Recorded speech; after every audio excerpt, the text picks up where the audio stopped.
आशा करता हूं आप सब बहुत अच्छे होंगे। मेरा नाम है सिद्धांत अग्निहोत्री। स्टडी ग्लोस पे आपका बहुत बहुत स्वागत है। भारत में कैंसर, ये रिपोर्ट देखिए जरा। Deaths due to cancer 33% America में डिक्लाइन हुई है 1991 से। ये रिपोर्ट निकाली अमेरिकन कैंसर सोसाइटी पिछले हफ्ते। यानी कि एक तरीके से 38 लाख कम डेथ्स। अब ये भारत में ट्रेंड रिफ्लेक्ट होना जरूरी है, क्योंकि भारत में ज्यादा इंप्रूवमेंट देखने को नहीं मिला है। ट्रीटमेंट में इंप्रूवमेंट है definitely, but still mortality rate ज्यादा है। अमेरिका में 33% से कैंसर डेथ्स कम हो गए। तो क्या क्या क्या अमेरिका में रिपोर्ट है, देख लीजिए आप। सबसे पहले तो 65% सर्वाइकल कैंसर जो वुमेन्स में होता है उसमें डिक्लाइन हुआ है। और जो ह्यूमन पैपिलोमा वायरस वैक्सीन है, ठीक है, इसमें भी वृद्धि आई है। डॉक्टर्स ने कंफर्म किया है कि जो सर्वाइकल और स्मोकिंग रिलेटेड कैंसर्स हैं भारत में भी कम हुए हैं, वेरी गुड। लेकिन लंग और ब्रेस्ट कैंसर्स के केसेस इंक्रीज हुए हैं। कैंसर पे मैंने बहुत सारे लेक्चर्स लिए हैं। हम सबको पता है कि जेनेटिक में, फिर उसके बाद हार्मफुल सब्सटेंस जैसे स्मोकिंग करने से, ठीक है, सेल की एक पर्टिकुलर जगह पे बहुत तेजी से ग्रोथ होने लगती है ना, और वो डेडली हो जाता है। अब बेटर स्क्रीनिंग और ट्रीटमेंट सेंटर्स और कॉम्प्रिहेंसिव लिंकेज हमको देखने को मिलता है। हॉस्पिटल्स, देखिए स्क्रीनिंग बहुत जरूरी है। सबसे पहले तो स्टेप 1 इज स्क्रीनिंग, और स्क्रीनिंग सेंटर्स और hospitals they are very much essential, यही एक्सपर्ट्स का कहना है। बट भारत में दिक्कत है ना। और ये नॉर्मल सेल है, कैंसर सेल एकदम से उभरने लगता है और पूरी मतलब समझिए कि जिस भी पार्ट में वो जाएगा उसको इफेक्ट कर देगा। अब फिर हम ये देखते हैं कि वो ब्लड्स में फैलने लगता है, तो आपके ब्लड्स को इफेक्ट करेगा और पूरे बॉडी में वो फैल जाएगा, पूरी बॉडी को इफेक्ट कर देगा और खत्म हो जाएंगे। भारत की अगर हम बात करते हैं तो 14,06,000 नए कैंसर केसेस 2022 में डिटेक्ट हुए। अब ये 2021 में 14,02,000 थे, 14,20,000 थे, सॉरी 14,60,000 हुए, यानी कि 40,000 ज्यादा। 2020 में कितने थे? 13,90,000। यानी कि कैंसर केसेस भारत में बढ़ते जा रहे हैं। ये आईसीएमआर का डेटा है, नेशनल कैंसर रजिस्ट्री, देख सकते हैं आप। और मोर्टेलिटी रेट, भाई कैंसर से बचना, 3rd स्टेज पे आप पहुंच गए। एक तो कैंसर का डायग्नोसिस ही बड़ा मुश्किल होता है, छोटे मोटे सिम्टम्स होते हैं। अब जब छोटे मोटे सिम्टम्स होते हैं तो आप बोलेंगे क्या ही है, इग्नोर करो। लोग इग्नोर कर देते हैं। ज्यादातर लोगों को 3rd स्टेज पे ही पता चलता है। मेरे मामा जी को ब्रेन ट्यूमर था, एकदम फिट एंड फाइन, और बस एक दिन चक्कर खा के गिरे और 3rd स्टेज पे पता चला कि उनको ट्यूमर है। आज वो इस दुनिया में नहीं है। ये हिसाब किताब है। अब मेल में 94.1% एस्टिमेटेड इंसिडेंस 1 लाख में, और फीमेल में 13.6। लंग, माउथ, प्रोस्टेट, टंग और स्टमक। प्रोस्टेट तो आपको पता ही है कि ये तो आदमियों में ही होता है। 36% कैंसर, लंग कैंसर होता है, माउथ कैंसर होता है, टंग कैंसर होता है, स्टमक और प्रोस्टेट मर्दों में। और महिलाओं में breast, cervix, ovary, uterus, lung. 53% cancer है, सबसे ज्यादा ब्रेस्ट कैंसर ये होता है।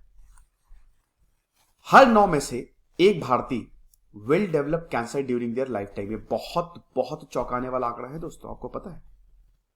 हर 9 में से एक भारतीय जो है उसको कैंसर होगा ही होगा। 68 में से एक आदमी को लंग कैंसर होता है, 29 में से एक औरत को ब्रेस्ट कैंसर होता है, स्टडी ने बताया है ये।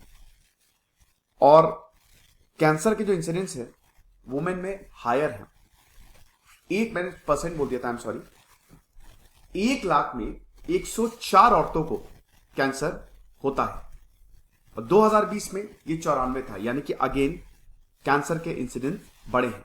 आदमियों में अगेन हमने बताया कि ये सारे कैंसर जो हैं these are the most common. अब कुछ कैंसर डिक्लाइन पे, बाकी राइज पे हैं। जैसे सर्वाइकल कैंसर जो है भारत में ड्रॉप हुआ है पिछले 50 सालों में। 45 से 10% पे गया, मतलब 45 से 10 पे गया है। पहले हर 1 लाख पॉपुलेशन में 45 को होता था जो सर्वाइकल कैंसर, अब 10 को होता है। क्यों भाई? देखो, मैरिजेस जो हैं वो लेट होने लगी है, बच्चे कम होने लगे हैं, हाइजीन हम बेटर, और वैक्सीनेशन, दवाई भी तो आ रही है ना, इसी वजह से सर्वाइकल कैंसर जो है वो कम हुआ है। लेकिन ब्रेस्ट कैंसर के केसेस तेजी से ऊपर गए हैं। Again later age of marriage, भाई ये मैरिज का जो है तो होता है ना, शादी का चोली दामन का साथ है आपकी हेल्थ से, आपको पता है कि नहीं भाई। फर्स्ट चाइल्ड जो है वो लास्ट बहुत लेटर एज में होता है, तो ब्रेस्ट फीडिंग प्रॉपर होती नहीं है ना। और प्रोटीन डाइट, देखिए बहुत ज्यादा प्रोटीन भी महिलाओं के लिए थोड़ा सा हार्मफुल होता है, चेक करा लिया करिए। वैसे कोई दिक्कत नहीं है, प्रोटीन आदि बिल्डिंग में अगर आप प्रोटीन नहीं लेंगे तो आप हेल्दी कैसे रहेंगे। सर्वाइकल कैंसर तो आप एचपीवी से बचा सकते हैं क्योंकि वैक्सीन जो है वो सस्ती होती जा रही है, लेकिन ब्रेस्ट कैंसर का कोई इलाज नहीं है फिलहाल। और अभी तक what causes it is unknown, अभी तक हमको यह भी नहीं पता कि एक्चुअल में ब्रेस्ट कैंसर, इसका ठोस सबूत नहीं है कि होता कैसे है। टोबैको रिलेटेड, तंबाकू छोड़ दो तो कैंसर की पॉसिबिलिटी वैसे आधी से कम हो जाती है। तो oral, mouth, oesophageal cancer, they are also very common, ये चीज है।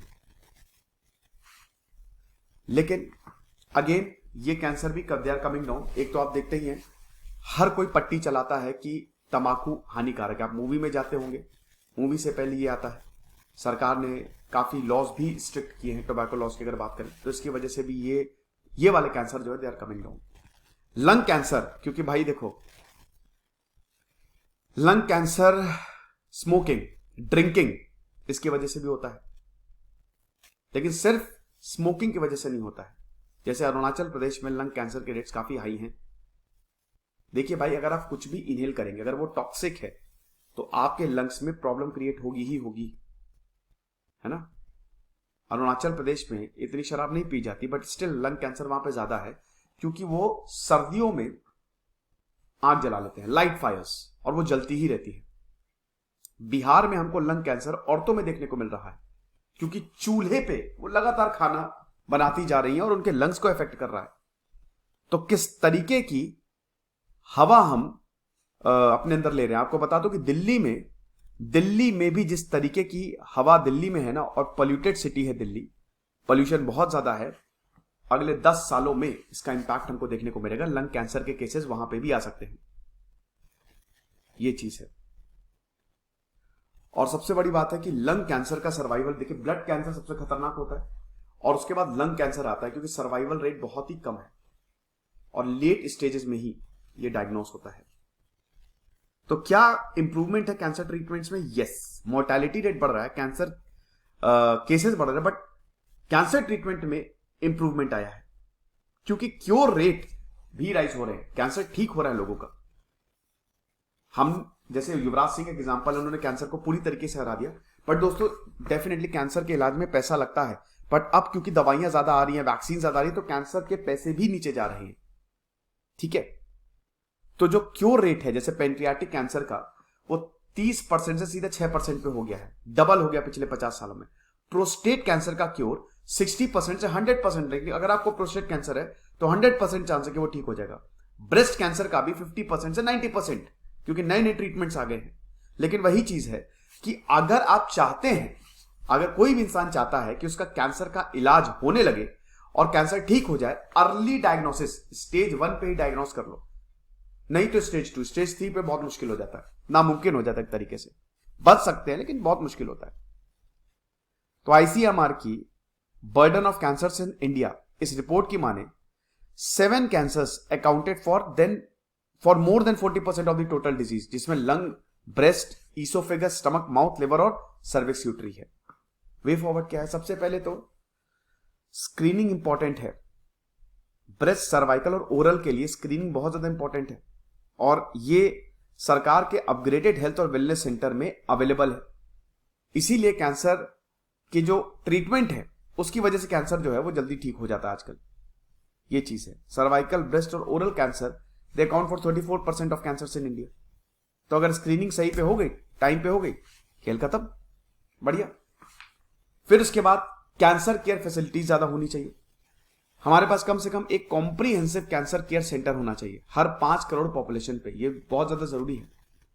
7 पिलर्स है कैंसर केयर पे। सबसे पहले तो उसको प्रिवेंट करना है, फिर उसके बाद जो भाई जैसे कहीं पे भी आपकी सेल की ग्रोथ है उसको काटना होता है, उसको खत्म करना होता है, वो लेजर से होती है और भी उसके बहुत सारे तरीके होते हैं, रेडिएशन से होती है, वो कीमोथेरेपी, अगेन वो सेल को खत्म करता है। सेल को उखाड़ दिया, उसके बाद वहां पे लगातार रेडिएशन से थेरेपी की जाती है ताकि वो सेल की ग्रोथ दोबारा ना हो वहां पे। इमेजिंग हो गया, लेबोरेटरी डायग्नोस्टिक्स हो गया और पेलिएशन हो गया। ये चीज है। WHO कहती है कि एक रेडियोथेरेपी मशीन पर million population in developing country होनी चाहिए, यानी कि हर 10 लाख पे कम से कम एक रेडियोथेरेपी मशीन तो होनी चाहिए। और अभी हमारे पास कितनी है? 1.4 बिलियन यानी कि 140 करोड़ पे हमको 1400 मशीन चाहिए और अभी हमारे पास 700 है, यानी कि हम वैसे ही बहुत कम चल रहे हैं। कैंसर जैसे कार्डियक इश्यूज बहुत होते हैं। मेरे पिताजी की भी मौत कार्डियक अरेस्ट से हुई दोस्तों, अभी 24 दिसंबर को। बट कैंसर ने उसको भी ओवरटेक कर लिया है leading cause of deaths in US. Bharat में अभी कार्डियक इश्यूज जो है वो लीडिंग कॉज ऑफ डेथ है, बट नंबर 2 पे कैंसर आता है। ये चीज है। तो ये लेक्चर था। ख्याल रखिए दोस्तों, अगर आपको कुछ भी सिम्टम्स कैंसर के दिखे और लगातार वो परसिस्ट कर रहे हैं तो डॉक्टर को दिखाइए। डायग्नोसिस का टाइम आ गया है। जितनी जल्दी ट्रीटमेंट हो उतना अच्छा। Thank you so much.